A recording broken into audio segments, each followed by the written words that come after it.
Tyra P cooks, and it's going down at the Jackson's house tonight. This is Winston Jackson and Cathy Jackson, and they have invited me over to let me play in their kitchen. So tonight we are having smothered pork chops, mashed potatoes, and steamed green beans.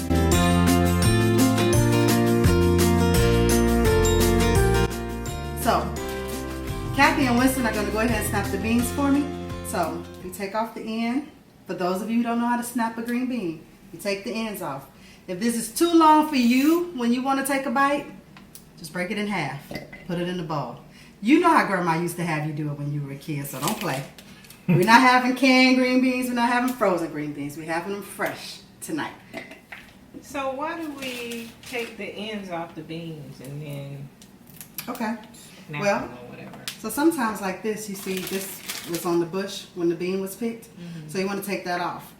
Generally, string beans have a string, but these aren't as stringy. But you see how that string, you're able to pull the string off.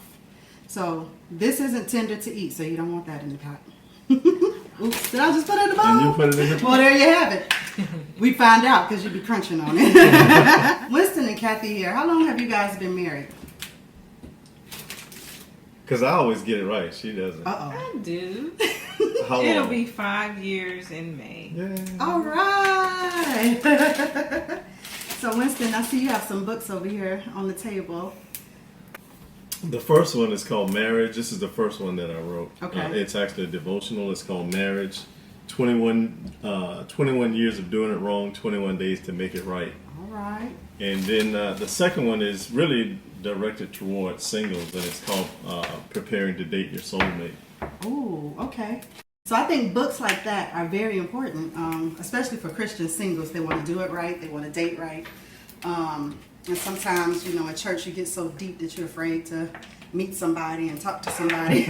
So I think when God puts it on your heart to write a book like that, specifically for singles, to help single people do it right, I just think that's really a blessing. Yes, yes, yes. So what led you? How did you end up getting that book on paper? Like what caused you to write that book? And while you answer that question, I'm gonna go over here and get the pork chop started, okay? Okay. Well, it was definitely spirit-led because writing is not something that I have a passion for, and it was the most difficult thing in the world to do. Wow. It probably took me 3 years to finish that first book, but because I believe God called me to do it, I was determined to get it done, and it finally came through. And then, of course, the second book really wasn't as difficult, but my goal in the second book was to help singles in their preparation for marriage. Mm-hmm. Okay. So from what I'm hearing, it has touched a lot of lives. That's what's up. I had one young lady a couple of weeks ago said she got mad with the book and threw it down. She says, "Ain't nobody can't do all of this." But then she picked it up and she said, "You know, this thing has really changed my life, and it's changed my my view on dating." So in here I have my Yukon Gold potatoes. I've cubed them, and they're boiling in salted water. I have onions and garlic chopped here with butter, and I'm going to saute the green beans in here once the onions and garlic get translucent. You want to be careful not to burn your garlic because it'll change the taste of your green beans, but the garlic will also get kind of rancid. You don't want to taste your green beans that way. It won't taste so good. My pork chops have been soaking in vinegar water, and now I've seasoned them and dusted them with flour, just a light dusting, because we're not deep frying them. We just want to get them browned on both sides, and then we're going to make the gravy to smother them in. The reason I soak my pork chops in the vinegar is because if there's any type of parasite or any type of bacteria, it pulls it out of the pork, and it also serves as a tenderizer. So I do that for about 10 minutes, drained them, rinsed them, and then I seasoned them. Of course, I use onion powder, garlic powder, a little seasoned salt, and a little Cajun seasoning because I like just a little bit of spice, but not too much. And then I dusted them with flour, and they'll be going in the grease just as soon as it gets hot. So I have about maybe half a cup of canola oil in my skillet. It's good and hot. And again, I said we're not deep frying these. We're just going to get them brown on both sides. We'll take them out, and then when we make the gravy, we'll put the pork chops back in and they'll finish cooking off that way. And they'll get nice and tender while they're smothering in the gravy.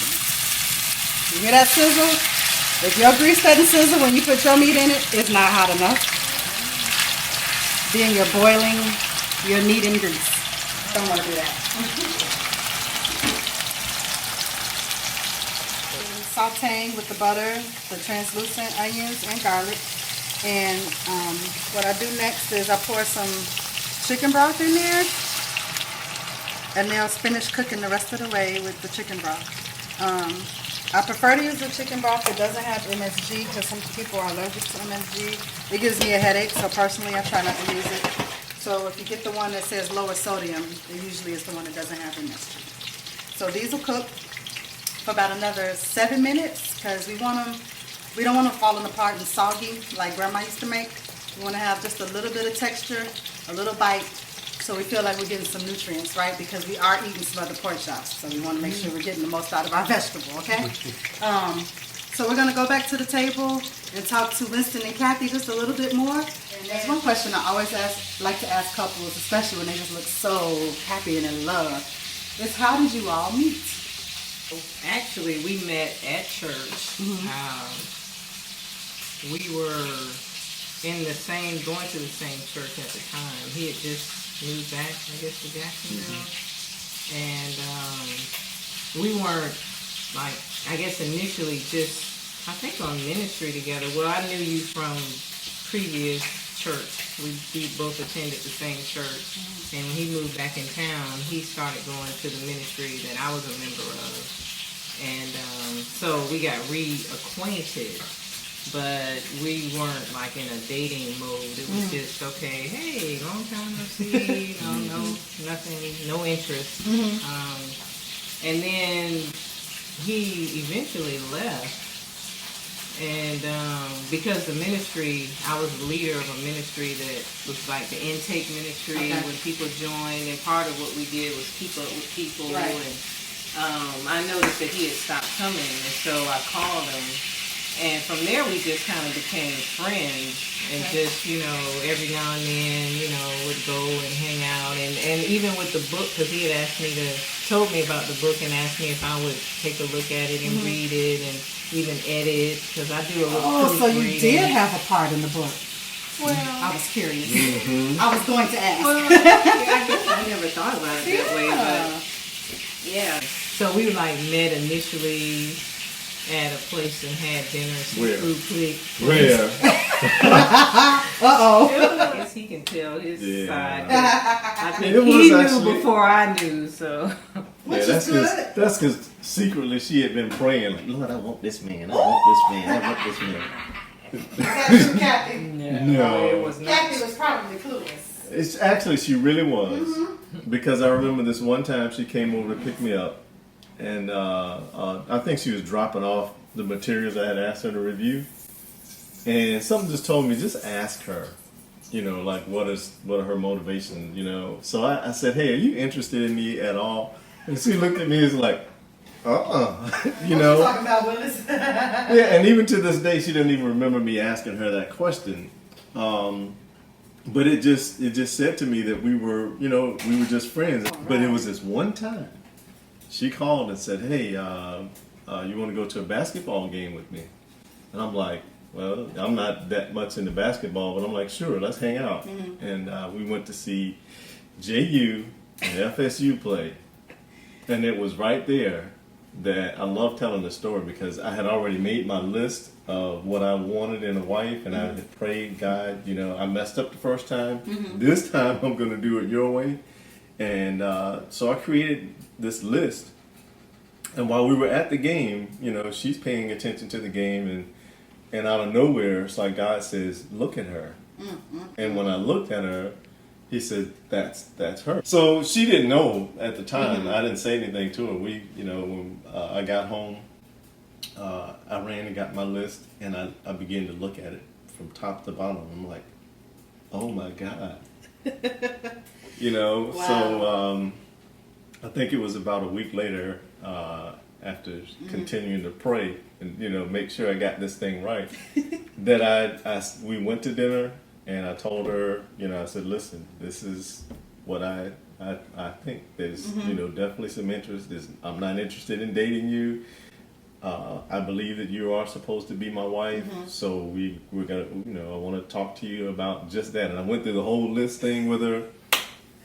And we left that night, with me just kind of spilling everything out. And she didn't say yay, nay, or anything. She just kind of left me hanging. She looked like the kind. That's the girl that just leave you hanging, right? What were you thinking? Did it freak you out? Yes, because again, I'm thinking, because I've always had like guy friends and girlfriends, and so I just like, oh, he's a good guy friend to hang out with, and all the different perspective from a guy's point of view with things, and so when we had that conversation, I was like, wow. And then I thought about it. I mean, he was a really nice guy, a godly guy, and I had, I guess, observed certain things about him as we were, hanging out and everything. And I saw that, he could, we could potentially, things could go that way. So I could see it. So, yeah. And I think I did, well, obviously I did tell him, well, okay, let's try this a little thing. later. And, yeah, not then, but yeah. Had a brother all nervous. So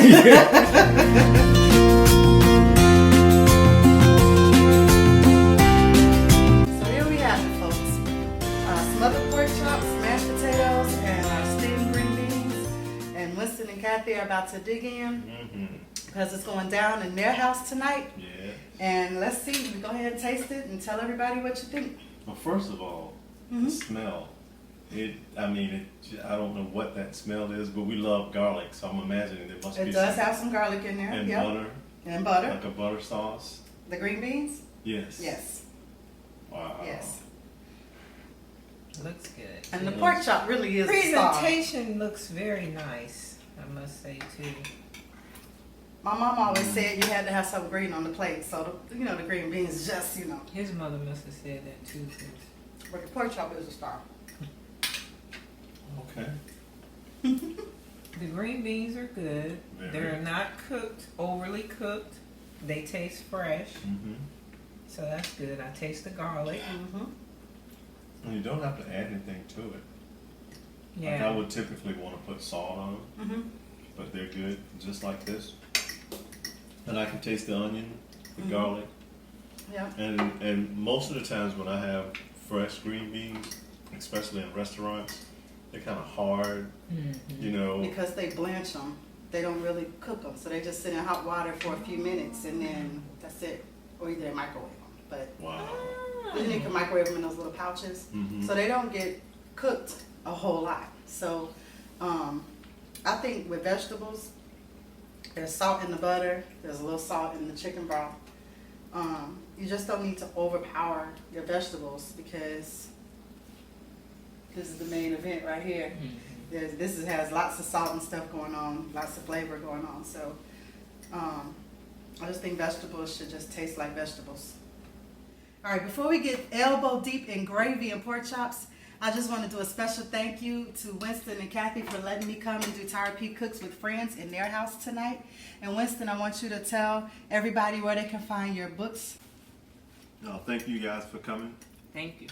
But the books, they are available in Amazon.com, Barnes & Noble, as well as ebooks are available on both of those sites, as well as iTunes. Sweet. Well, ladies and gentlemen, if you're single, divorced, or married,